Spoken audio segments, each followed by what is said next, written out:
Part 15. Belinda lantas terduduk dan membalikkan badan menghadap suaminya. "Apa maksudmu dengan sebelum semuanya menjadi jelas? Apakah kamu akan melepaskan aku jika sudah mengetahui orang tua kandungku? Begitu. Bagaimana jika ibu dan ayah memang orang tuaku yang sesungguhnya? Apa kamu malu memiliki mertua yang suka meminta kepada anaknya?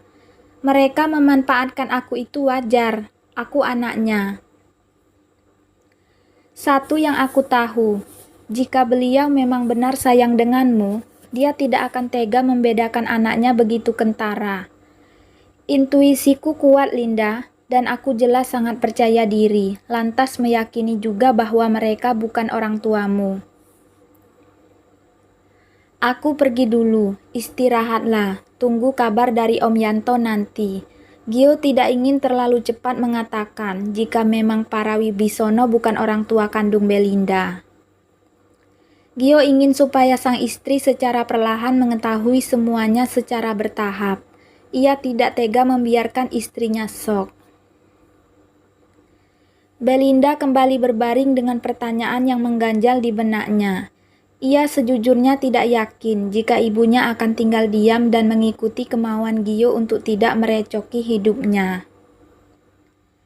Mereka sudah melakukan sejak ia sangat kecil dan ia paham jika dibedakan dengan saudaranya yang lain. Para berjalan mondar-mandir dengan gelisah. Beberapa kali ia melirik notifikasi pada ponselnya. Belum terlihat adanya laporan penambahan saldo pada rekeningnya. Ia lantas mengeratkan genggamannya. Matanya melirik penuh kebencian pada satu-satunya foto Belinda yang menempel di dinding rumahnya. Foto kebersamaan Belinda dengan sang suami, Wibisono. Para tidak menyangka jika gadis itu tidak meninggalkan suaminya dan lebih memilih melawannya. Elpina menatap ibunya yang berdiri menghadap foto Belinda dan berkata, "Jangan bilang kalau ibu kangen sama Linda ya. Nah, asteris banget." Siapa yang kangen? Ibu hanya heran kenapa dia tidak minta cerai dari Gio. Maksud ibu apa? Bukankah bagus jika mereka tetap bersama? Kebutuhan sehari-hari kita semua dipenuhi olehnya selama ini. Linda tidak pernah meminta pada suaminya untuk membiayai hidup kita. Maksud ibu, Linda bekerja selama ini? Iya, dari mana ibu tahu? Ibu tahu saja, ibu berharap mereka segera bercerai dan kakakmu Aiza bisa mendekati Gio. Ya ampun, kegilaan macam apa lagi ini? Bagaimana bisa ibu menyuruh anak yang satu bercerai, sedang yang lain untuk menikahi mantan yang lain? Sudah, kamu diam saja. Fokusmu hanya belajar, herdik parah. Sudah cukup, Bu. El tahu selama ini ibu selalu memanfaatkan Linda. Bagaimana dengan Aiza dan Padilla? Mereka seharusnya bekerja, bukan hanya keluyuran tidak jelas. Tutup mulutmu, anak ibu tidak ada yang boleh bekerja keras. Aneh, ibu memang aneh. Linda juga anak ibu sungguh tidak adil. Kamu tidak tahu apa-apa, jadi lebih baik kamu diam saja, atau kamu pergi temui adikmu itu. Tanyakan kapan dia akan mengirimi ibu uang. Bikin malu saja. Tidak, selama ini kita sudah cukup menyusahkan Linda. Ibu tidak akan bisa membayangkan kehidupannya selama ini. Jadi ibu bisa seenaknya berbuat seperti itu dengan dia. Apa ibu pernah sekali saja menanyakan keadaannya selama ia menikah? Aku rasa tidak pernah. Ibu memang jahat dan anehnya ibu hanya jahat pada Linda. Ada apa sebenarnya? Sana kamu pergi saja, jangan bikin ibu sakit kepala jika tidak mau membantu. Gio mendatangi kediaman Wibisono. Begitu mobilnya terparkir di sisi jalan. Dapia yang sedang menyirami halaman menghentikan kegiatannya dan berjalan cepat menyambut Gio. Wajahnya cerah dan tampak raut kekagetan mengetahui bahwa iparnya sudi datang ke rumahnya. Ia mengusapkan kedua telapak tangannya yang berkeringat dingin pada gaunnya, sebelum mengulurkan tangan dan diacuhkan oleh Gio. Gio melepaskan kacamata hitamnya dan dengan raut wajah datar ia langsung bertanya, "Ada ibu?" Dapia merasa sakit hati karena diacuhkan, kemudian kembali menarik tangannya, serta mundur selangkah. Kedua tangannya kini mengepal di sisi tubuhnya. "Silakan masuk dulu," jawab Dapia seraya memberikan jalan untuk Gio. "Katakan dulu apakah ada ibu di rumah?" tanya Gio lagi. "Masuklah dulu, tidak enak dilihat tetangga. Terlebih kamu menantu di keluarga ini. Gak ada salahnya bukan kamu meluangkan waktu untuk masuk barang sebentar."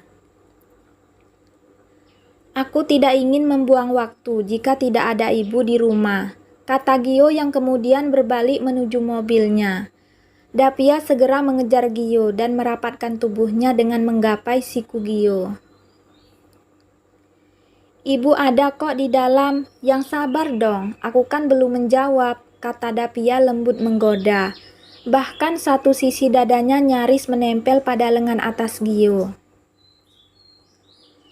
Wajah Gio berhadapan dengan Dapia, dan pria itu melirik sinis pada iparnya itu. Lantas Gio menjaga jarak dengannya, seraya melepaskan tangan Dapia yang tampaknya betah berlama-lama melekat pada lengannya. "Kenapa kamu tidak suka disentuh?" tanya Dapia dengan gemuruh di dada, yang coba ia tepiskan agar tidak tampak terlihat oleh pria tampan di depannya saat ini. "Sepertinya yang kamu bilang tadi, aku ini menantu di keluarga ini, jadi tidak sepantasnya kita terlihat terlalu dekat berdiri seperti ini. Bisa jadi menimbulkan fitnah pada orang yang melihat. Apalagi saat ini istriku tersayang sedang tidak ikut," kata Gio seraya mengamati perubahan selebar wajah Dapia. Gio sudah hafal betul dengan jenis wanita seperti saudara iparnya ini. Dirinya jelas tak bisa dikelabui. Mantan playboy gitu loh. Terlihat sekali sifat keras kepala Dapia. Ia seolah menganggap sikap Gio yang menjaga jarak itu hanyalah angin lalu. Ia segera mengapai telapak tangan Gio dan menghela pria itu untuk mengikutinya ke dalam rumah. Kali ini Gio mendiamkan saja begitu melihat penampakan Elpina yang mengerutkan dahinya, melihat pada kedua tangan Dapia yang setengah menyeret Gio. "Kak, nggak pantas tahu kamu seret Mas Gio seperti itu. Kamu bukan istrinya. Tahu diri sedikit kenapa sih?" tegur Elpina. "Minggir kamu anak kecil," herdik Dapia yang dengan sebelah tangannya mendorong bahu Elpina, agar tidak menghalangi jalannya di depan pintu. Gio berusaha melepaskan tangan Dapia yang kali ini tidak hanya menggenggam, tapi berubah menjadi cengkramannya seiring teguran dari Elpina. "Mas juga sih, jangan mau diperalat sama Kak Via. Apa nggak cukup Tasya jadi simpananmu buat nyakitin Linda?" Gio menghentikan langkahnya tiba-tiba. Hal itu membuat tubuh Dapia tertolak, dengan sisi wajahnya membentur lengan Gio yang kekar. "Apa kamu bilang tadi?" tanya Gio dingin. "Iya, aku tahu selama ini kamu masih berhubungan dengan Tasya, bukan? Kamu buat Linda merana. Mas jangan lupa, Linda itu adik bungsuku, dan jelas aku tahu semua yang kalian lakukan kepadanya. Aku selama ini diam, karena kalian hanya menganggap aku anak bodoh. Tapi aku tidak akan tinggal diam kalian menyakiti Linda lagi." "Kamu ini ngomong apa sih?" tegur Dapia yang kemudian memukul lengan atas Elpina. "Lebih baik kamu selesaikan sekolahmu saja, bodoh." "Memang kamu kan bodoh, Linda saja sudah bisa menyelesaikan sekolahnya lebih dulu dari kamu, padahal usia kalian cuma selisih 1 tahun. "Diam kamu," Kalian saja tidak tahu sebetulnya aku sudah wisuda. Sekarang aku sedang melanjutkan S2. Aku tidak mau dianggap bodoh seperti kalian. Punya gelar sarjana tetapi kelakuan seperti orang gak sekolah. Liar. Kata Elpina seraya melangkahkan kaki meninggalkan mereka. Namun langkahnya terhenti saat Gio kini sudah mencekatnya.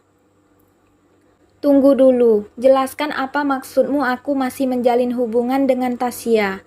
Kini Gio memiliki prasangka terhadap Elpina. Apakah Elpina yang telah mengirimi foto dan video kebersamaan dirinya dengan Tasya selama ini? Jika benar demikian, sungguh kurang kerjaan sekali dan untuk apa? Apa motif dan manfaat yang ia dapatkan? Jika Elpina sangat mencintai Belinda seperti yang tersirat dari setiap suku kata yang tadi ia ucapkan. Iya kan, selama 4 tahun kalian berumah tangga tak sehari pun kamu tidak menyakiti adikku. Apa maksudmu? Belinda dulu sudah tahu aku menjalin hubungan dengan Tasya sebelum kami menikah. Ingatkah kamu? Dulu kami tidak saling mencinta. Semua karena permintaan kakekku. Catat, dulu. Dan sekarang kami sudah saling mencintai. Ujar Gio penuh dengan rasa bangga. Elpina tersenyum tipis dengan sudut bibirnya terangkat. Lantas ia mendengkus. Iya, setelah adikku melahirkan anak yang bahkan pernah kamu tolak. Bukan begitu, Bapak Gio Zaron yang terhormat? Apa kamu merasa bersalah saat ini mendapatkan anak cantik jelita dan tidak mau melepaskan adikku? Laki-laki menyedihkan. Keluarga kaya seperti kalian memang begitu ya, begitu mendapatkan keturunan langsung saja baik-baik. Apa kabar dengan pacarmu itu? Kamu mau jadikan adikku istri tua atau jangan-jangan membuat dia merana karena kelakuan busukmu di belakangnya? Kamu tidak perlu menanyakan kepadanya bagaimana aku bisa tahu semuanya. Gio tertawa keras menanggapi pernyataan dari Elpina. Dengan kedua tangan berada pada saku celana ia berkata, "Kamu menuduhku seolah aku memanfaatkan keberadaan Linda dan anak kami. Apa kalian sudah lupa dengan apa yang sudah kalian lakukan selama ini kepada Linda? Apa aku harus menunjukkan semua bukti satu persatu? Lebih baik kamu jangan pergi. Dan kamu, Pia, segera panggil ibumu." Tatapan Gio tajam ke arah Dapia. Jenis tatapan yang kali ini jelas tak mau terbantahkan. Putri sulung keluarga Wibisono segera meninggalkan ruang tamu dan mencari keberadaan Parah. Gio lantas menggapai siku Elpina yang hendak pergi dari sana. "Jangan pergi, aku tahu kamu sayang sekali dengan Linda. Tolong tinggal sebentar agar kamu tahu dan menjadi saksi dengan semua yang akan aku katakan kepada ibumu."